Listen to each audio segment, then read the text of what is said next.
ये मन भी चप्पल पहनते हैं। मन ने भी दो चप्पल पहना हुआ है, एक अहंकार का और दूसरा बुद्धि का। आप ये चप्पल पहन के आओ, सिर पे रख के आओ, कोई दिक्कत नहीं है, पर वो दोनों चप्पल गेट से बाहर निकाल देना और गेट से बाहर निकाल करके तभी यहाँ पे आना। एक अहंकार और दूसरा बुद्धि। आप यदि अहंकार और बुद्धि ले करके यहाँ आओगे, कथा सुनोगे, तो कथा आपके लिए अगम्य हो जाएगी, इससे ऊपर ऊपर से गुजर जाएगा।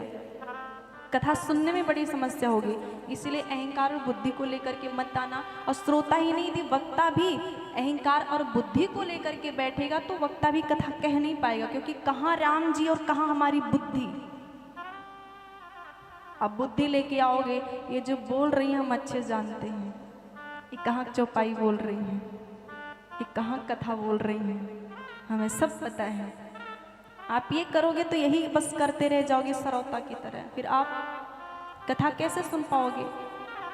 बाल्टी में यदि पहले से ही पानी भरा है तो उसमें वापस से नहीं ना भर सकते, उसमें पानी भरने के लिए बाल्टी को खाली तो होना चाहिए। तो वैसे मन जब स्वच्छ रहेगा, आपका निर्मल होगा, खाली होगा, तभी ना राम जी की कथा उसमें जाएगी। और जो पहले से भरा होगा तो कैसे जाएगा उसमें।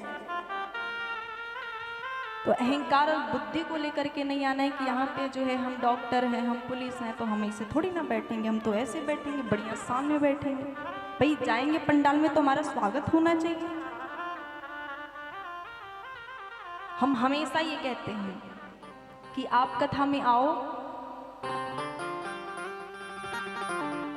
तो आप यहाँ भूल जाना कि हम किसी की माता जी हैं, किसी के पिताजी हैं, किसी के भाई हैं, किसी के बहन हैं, किसी के चाचा हैं, किसी की चाची हैं। यहाँ पे सब भूल जाओ, क्योंकि आप गेट से अंदर पंडाल में आते हो ना, तो यहाँ पंडाल में आते ही आपके सारे रिश्ते खत्म हो जाते हैं। बस एक रिश्ता बचता है, कौन सा रिश्ता? भगवान का और भक्त का। यहाँ पे केवल और केवल एक रिश्ता है, भगवान और भक्त का। यहाँ केवल आप भक्त हो, किसी के चाचा चाची नहीं।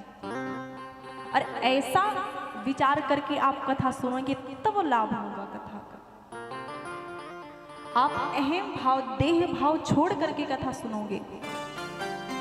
यदि आपने ये मान लिया कि हम कुछ नहीं, हम तो केवल भक्त हैं, आपका अहम भाव जाएगा। और अहम भाव, देह भाव छोड़ करके आप कथा सुनोगे, कथा का निश्चित लाभ होगा। आप ठीक से यहाँ तक बैठ पाओगे, नहीं तो ठीक से बैठ नहीं पाओगे।